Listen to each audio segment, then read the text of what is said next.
right. Good afternoon, everybody. Thank you for coming out today. We really appreciate it. Our State Patrol detectives are really asking the public's help today to help us come in and help us with the investigation of this incident that occurred out on State Route 14. On Tuesday, July 23rd at approximately 11:30 p.m., we had a shooting out on SR-14. A vehicle was traveling eastbound between Leaser and Evergreen Boulevard. And at that time, that driver experienced something within the vehicle, ended up with some debris in the face, suffered some facial injuries, but was able to pull the car safely to the road, which is a good thing.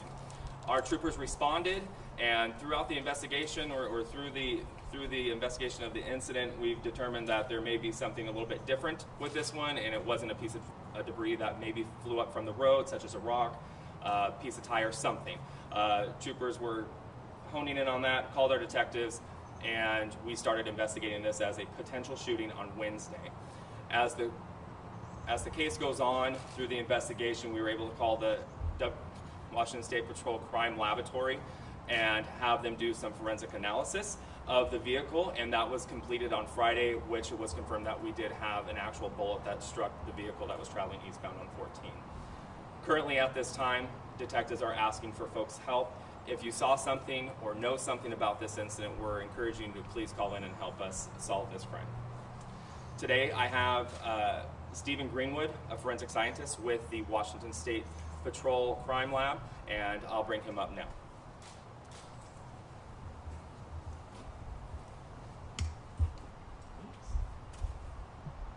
Darn KBTV guy. Stephen, can you start by just telling us how to spell your name and your title? Yeah, Stephen, S-T-E-P-H-E-N, Greenwood, G-R-E-E-N-W-O-O-D. Now, you were able to find bullet fragments. Can you tell us about that process? I found a bullet defect on the front driver's side door, and there was a small apparent bullet fragment inside the vehicle. Does that mean the bullet hit the door, and then the glass shattered as a result of that? That's correct. It hit the top of the driver's door, the front driver's side door, shattering the glass, and there was a small fragment inside, an apparent bullet. Are you able to tell what kind of bullet it is? No, I can't. I can't tell the caliber of bullet and the type of bullet. Just kind of technically, how much did the little fragment weigh, I guess? We didn't weigh it on scene. It was just packaged and collected and handed over to the detectives. Okay. But it's small? It was a small fragment, yes. Very small. So single gunshot is what you're talking about. There was one defect on the vehicle, yes. Just talk about how you go about that process when you're getting the call saying this is, the situation we're looking into, we're trying to figure out what caused this. How do you do your work to figure that out? So if they think that something's been shot at, we examine, in this case it was the vehicle, we examine the exterior of the vehicle, looking for any defects that could be a bullet impact. If we see a defect, we will test it for the presence of copper or lead, or copper and lead. This is a residue testing kit, so when a bullet strikes an object, it often leaves a residue of copper or lead, as these are the main constituents of bullets. So we test for the presence of copper and lead.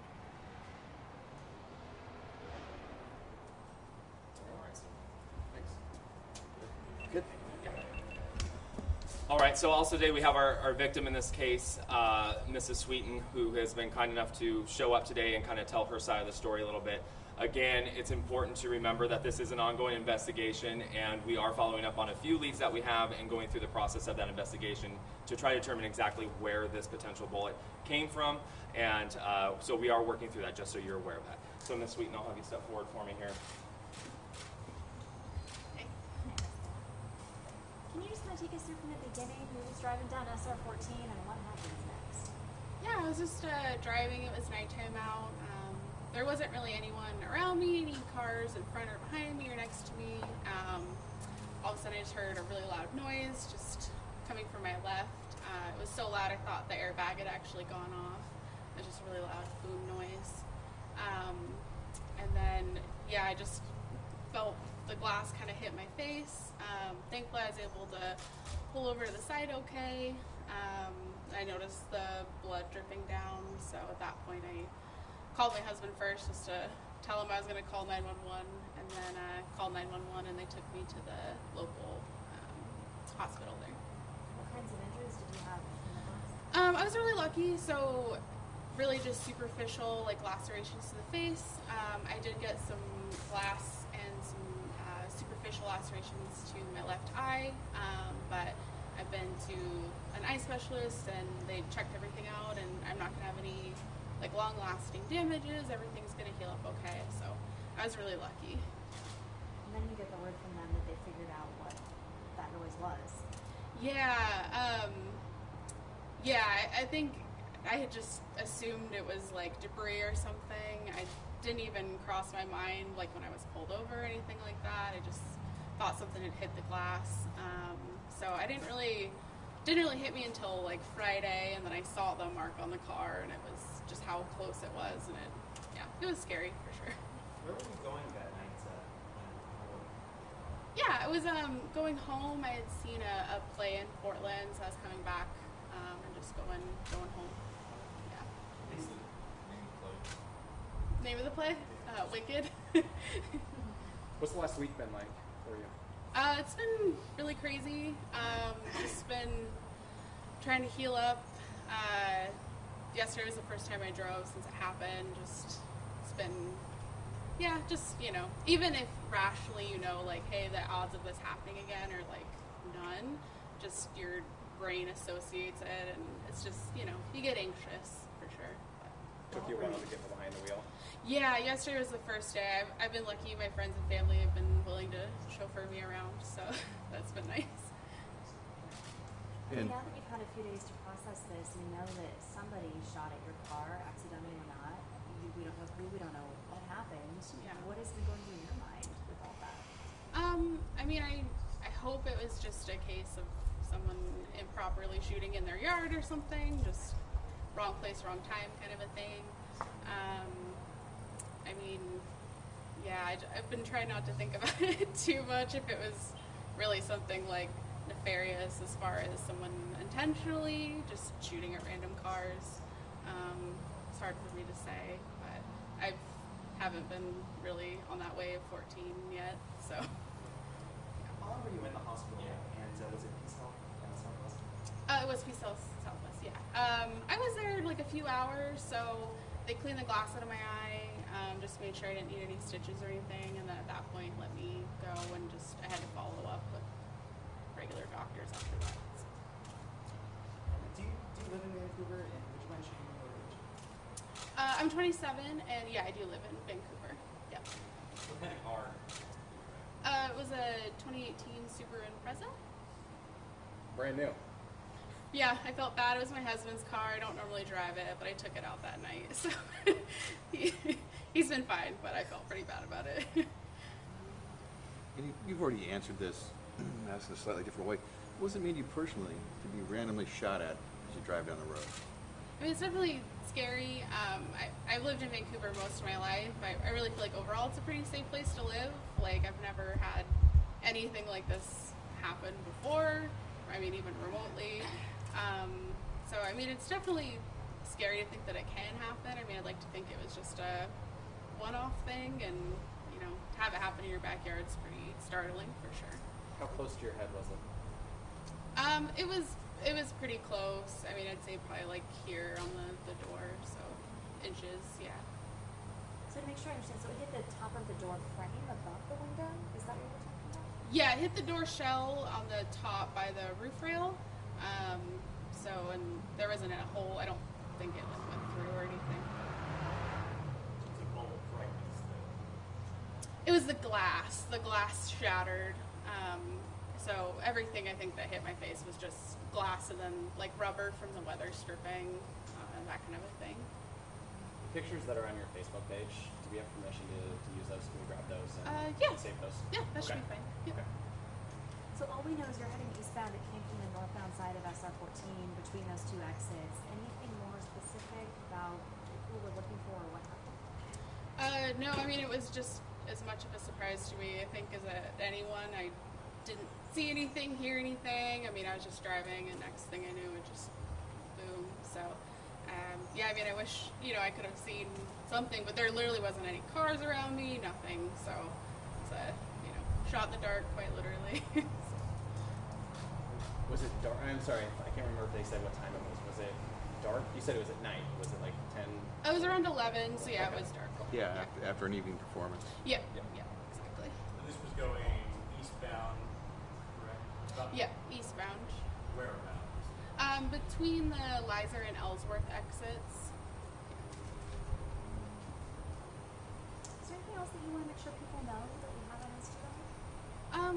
I mean, about my situation, no. I mean, if you've heard anything or heard anyone talking about something that might help, I mean, definitely reach out and share that information. I wish I had seen more, but so if anyone heard anything, please reach out. Yeah. All right. Thank you very much. All right. Again, thank you for coming out today. We are seeking anyone out there in the community that has any information related to this or any other incident that they believe may be related to this. So please, we're encouraging you to call in and help us with this investigation. Mrs. Sweeten is very lucky. Speaking with the detectives, a few more inches and we might be having a different conversation today. Although she's got a great attitude about it and is upbeat, this is a very serious matter and we want to close the investigation on this. Thank you. And Trooper, as far as Yes. you're aware right now, this is the only report of something like this. At this point, this is the only report that we have, yes. That was my pop quiz question too. Is have there been any others in the area, or has it been a long time since something like this happened? That's still part of the investigation, although that no one has come forward officially yet, but we are looking at our other partners, other law enforcement partners within Clark County to see if they have any other reports that maybe we're not aware of. So we are checking with our other partners. And are you? Just describe how unusual it is to have, in the middle of the night, someone just driving home from a play, have a bullet just strike the car out of the road, seeing that out of nowhere. Have you seen something like this before? Is it how unusual it is? Not in this type of particular case. Normally, these situations unfortunately happen more. We just had one a few weeks ago up in the Cowlitz County area where it was more of a, we believe was more of a road rage type situation, but it's unconfirmed yet, where we have two motorists going back and forth and the weapon shows up and then shots are fired. In this type of situation, we don't have any other vehicles around. We've spoken to our victim, who has been a very great witness, but at this point, we don't have really anything to go off of, so to say that it's unusual is absolutely the case. Stephen was saying he can't tell right now what kind of bullet it is. Is that something that you'll be able to learn through further processing? Hopefully. Some of the evidence that was collected from the vehicle, we may be able to do that, but that's going to take some time to determine caliber. Again, I heard you asking about the weight of the bullet and that type of thing. That will all come out, and part of the investigation is just not something we have at our fingertips right now. And I mean, she was heading eastbound, the driver's side, so you know which side of the freeway. Yes, absolutely. So while troopers responded out there, they knew that they had something more than just some debris that was flying up onto a vehicle. So we've somewhat mapped that area, and detectives are following up. And again, even that evening, we had our partners over at Vancouver Police Department join us and help try to search out and find some clues that were not on the freeway and up in the neighborhood there. So unfortunately, we didn't find anything. But we are following up out there in the area. Well, the reason I asked that is that area, that side of the freeway, this wouldn't be like a hunting accident. Somebody firing a bullet on accident. There's a neighborhood there. Absolutely. You're surrounded by homes through that area. It's not a rural, it's not like we're traveling out to Camas where, or past Washougal when you're starting to travel into Skamania County where something like this could potentially happen due to the fact of the rural location. In this type of situation, we've got neighborhoods all around us with a highway traveling between those neighborhoods. any estimate? I know this is pop quiz. Sorry. Yeah. How many guns might be in that area? That's a great question. No. I encourage you to check with the Sheriff's Department. Yeah. They may have a better idea. Okay. Thank you, Trooper Ben. All right. Thank you very much, everybody. I appreciate you coming out.